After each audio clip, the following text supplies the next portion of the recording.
మెదడు నరముల సంబంధిత వ్యాధులతో బాధపడుతున్నారా?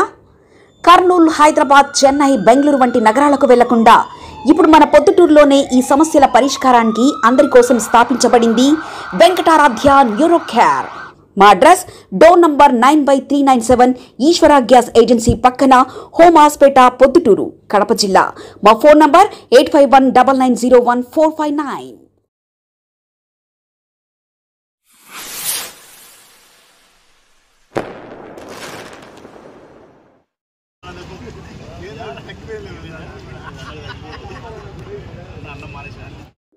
పొద్దుటూరు నియోజకవర్గ ప్రజలందరికీ మీ బిడ్డలాంటి రాచమల్లు హృదయపూర్వకంగా నమస్కరిస్తూ,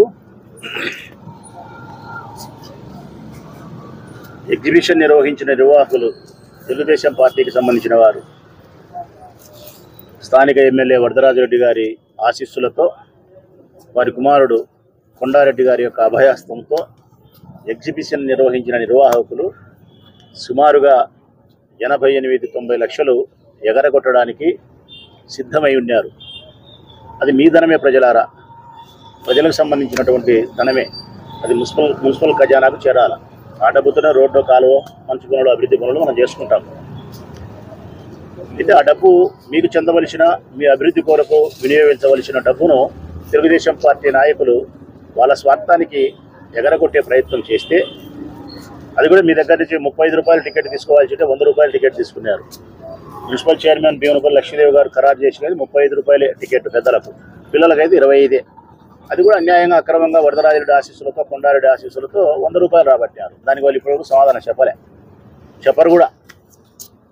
సరే, మీ దగ్గర రాబట్టినారు కదా, కనీసం మున్సిపాలిటీ కట్టాల్సిన డబ్బైనా కట్టాలంటే అది కూడా కట్టకుండా 90 లక్షలు ఎగరగొట్టే ప్రయత్నం చేసినారు. ఈ నేపథ్యంలో ప్రజాధనాన్ని కాపాడాలన్న ఏకైక లక్ష్యంతో వైఎస్ఆర్ కాంగ్రెస్ పార్టీ నాయకత్వంలో మా కౌన్సిలర్లు కానీ, చైర్మన్ గారు కానీ, వైస్ చైర్మన్ ఇద్దరు కానీ, నేను కానీ, మా పార్టీ పెద్దలు కానీ అందరం కలిసి రిలే నిరాహార దీక్ష నిర్వహించినాం. పొద్దుటూరు పురపాలక సంఘ ఆఫీస్ ఎదుట దీక్ష చేసినాం. దాదాపుగా ఈరోజు 15 రోజులు అవుతా ఉంది, 13-14 రోజులు అవుతుందంట నేను దీక్ష చేయబట్టి. ఉదయం 10 గంటలకు రావడం, సాయంకాలం 5 గంటల వరకు ఏవి ఆహారం తీసుకోకుండా ఇక్కడ కూర్చోవడం. అందరూ ఇందులో మహిళలు కూడా, చెల్లెమ్మలు కూడా రోజు పాల్గొంటున్నారు పాపం. ఒకవైపు కోర్టులో కూడా వేసినాం, డబ్బు కట్టాలా, కమిషనర్ గారు రూల్స్ వైలేట్ చేసినారు. అంటే అంత డబ్బు కట్టిన తర్వాతనే వర్క్ ఆర్డర్ ఇవ్వాలా, ఎగ్జిబిషన్ అక్కడ సామాన్లు తీసుకోవాలా అని. కానీ డబ్బు కట్టగదలికే కొండారెడ్డి కోసం, వరదారెడ్డి కోసం ఆయన వర్క్ ఆర్డర్ ఇచ్చినాడు, ఎగ్జిబిషన్ నిర్వహించినారు. అందుకే ఆయన మీద కూడా రూల్స్ వైలేట్ చేసినాడు కాబట్టి ఆయన మీద చర్యలు తీసుకోవాలా, డబ్బు అంతా రాబట్టాలని చెప్పి మేము కోర్టు విన్నాం. కోర్టులో పూర్తిగా గౌరవ హైకోర్టు వారు మాకు అనుకూలంగా, ప్రజలకు అనుకూలంగా, న్యాయానికి అనుకూలంగా అనేక మార్లు చెప్పడం వలన కమిషన్ విధిలేని పరిస్థితి ఆసన్నమైంది. డిఎంఏ గారు కూడా నోటీసులు జారీ చేయడం చేత కమిషన్ మీద పూర్తి స్థాయిలో ఒత్తిడి బిల్డప్ అయింది. అటువైపు కమిషన్కు ఒకవైపు ప్రభుత్వ ఉన్నతాధికారులు కోర్టు నుంచి ఒత్తిడింది, మరొక వైపు మున్సిపల్ ఆఫీస్ ఎదురుగా మేము ఇంతమంది కౌన్సిలర్లు, ఇంతమంది చైర్మన్లు, ఇంతమంది పార్టీ కార్యకర్తలము, నేను అందరం కలిసి 13-14 రోజులుగా ఉదయం నుంచి సాయంకాలం వరకు రిలే దీక్షలు చేయడం వలన ఆయనకు ప్రజాక్షేత్రంలోనూ ఒత్తిడి స్టార్ట్ అయింది, ప్రభుత్వ అధికారులతోనూ ఒత్తిడి స్టార్ట్ అయింది, న్యాయస్థానంలోనూ ఒత్తిడి స్టార్ట్ అయ్యేసరికి విధి లేని పరిస్థితుల్లో డబ్బు కట్టించడానికి శ్రీకారం చుట్టినారు.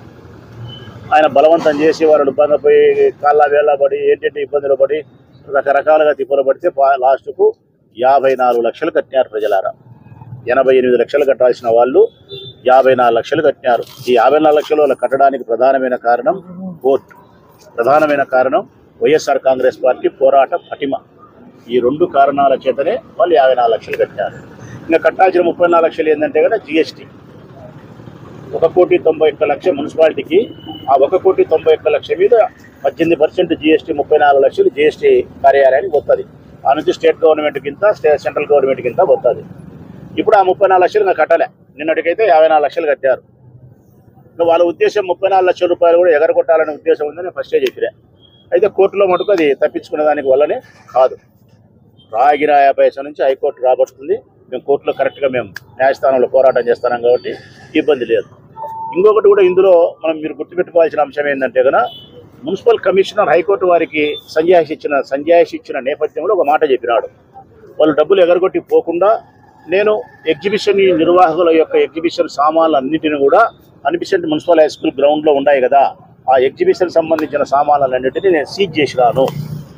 సీజ్ చేసేసినాను, మా ఉద్యోగస్తులు అక్కడ కాయలు పెట్టి డ్యూటీలు వేసినాను, మాకు రావాల్సిన డబ్బు వచ్చిన తర్వాతనే అక్కడి నుంచి సామాన్లు వాళ్ళు లిఫ్ట్ తీసుకుపోయేటట్టు ఏర్పాటు చేసినా కాబట్టి భయపడాల్సిన అవసరం లేదని గౌరవ హైకోర్టు వారికి ఆయన తెలియజేసినాడు. ఇప్పుడు నేనేం చెప్తానా అంటే కనుక ఇంకా 34 లక్షలు రావాలా, ఆ 34 లక్షల రూపాయలు ఎగరగొట్టేదానికి వాళ్ళు ప్రయత్నం చేస్తున్నారు. అది ఒప్పుకునేదానికి కుదరదు. మున్సిపల్ కమిషనర్ గారికి హెచ్చరిక చేస్తూ ఉన్నాం. న్యాయస్థానంలో నీకు అత్యంతలు పడేది కాదు, సస్పెన్షన్ అయ్యే పరిస్థితులు కూడా వస్తాయి. అందులో న్యాయస్థానానికి నువ్వు ఒప్పుకున్నావు సీజ్ చేసినారని. ఇప్పుడు నేను నీకు చెప్తా ఉన్నా, న్యాయస్థానానికి నువ్వు ఇచ్చిన మాట ప్రకారము నువ్వు అక్కడ ఉండబడిన సామాన్లను సీజ్ చేసినావు కాబట్టి 34 లక్షల రూపాయలు జీఎస్టీ డబ్బు వచ్చేంత వరకు ఒక్క సామాను బయటకు పోయినా కూడా మేము కూడా డేగ కళ్ళతో పరిశీలిస్తూనే ఉంటాం. ఇక్కడ నువ్వేదైనా పొరపాటు చేస్తే న్యాయస్థానానికి దాన్ని తెలియజేస్తాము. ఇది ఒకటి. రెండవది, 26వ తారీఖున వాయిదా ఉంది. దీనికి సంబంధించిన హైకోర్టులోనే ఉంది.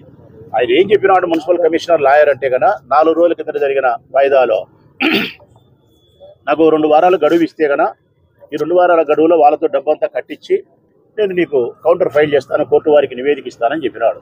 హైకోర్టు వారు, గౌరవ హైకోర్టు వారు 14 రోజులు గడువు ఇచ్చినారు. 26వ తారీఖు వాయిదా. అంటే మున్సిపల్ కమిషనర్ గారు 25వ తారీఖు లోపల ప్రతి రాగినా పైసను కట్టించి కౌంటర్ ఫైల్ చేయాలి. నేను కమిషనర్ గారికి మళ్ళీ కూడా చెప్తా ఉన్నా, 25వ తారీఖు లోపల నువ్వు 34 లక్షల జీఎస్టీ కూడా రాబట్టి 26వ తారీఖున నువ్వు హైకోర్టులో నివేదిక ఇస్తే నీకు మంచిది, మాకు మంచిది, అందరికీ మంచిది. నువ్వు 26వ తారీఖున ఇవ్వకుండా ఉంటే 26వ తారీఖున న్యాయస్థానం ముందు నువ్వు దోషిగా నిలబడాల్సిన పరిస్థితి వస్తుంది. ఇక్కడ సీజ్ చేసిన సామాన్లు ఏ ఒక్కటి బయటికి పోయినా కూడా మేము డేగల్లాగా కాయలు ఉంటాం కాబట్టి హైకోర్టుకు తెలియజేస్తాము.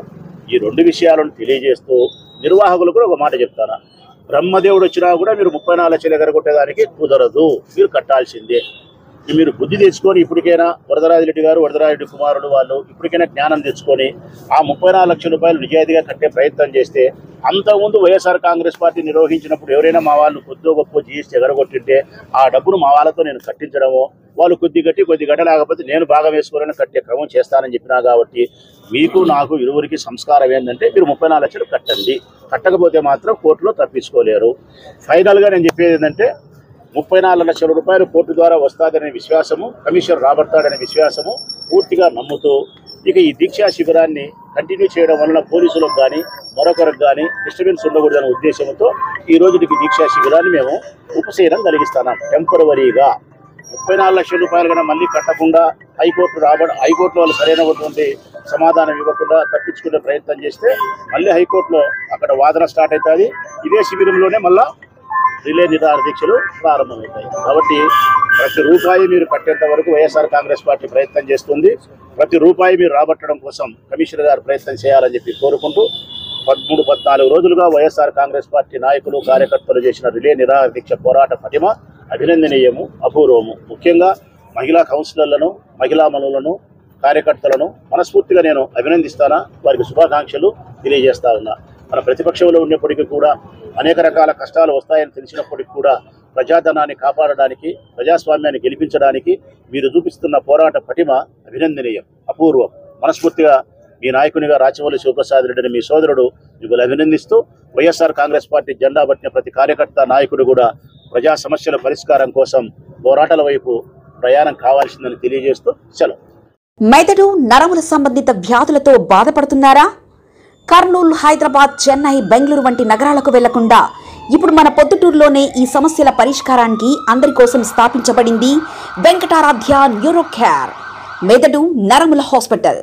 Doctor R Jayachandra Reddy, MD, paediatric, DM, neurology ఆధ్వర్యంలో అందరికీ వైద్య సేవలు అందిస్తుంది వెంకటారాధ్య న్యూరో కేర్ హాస్పిటల్.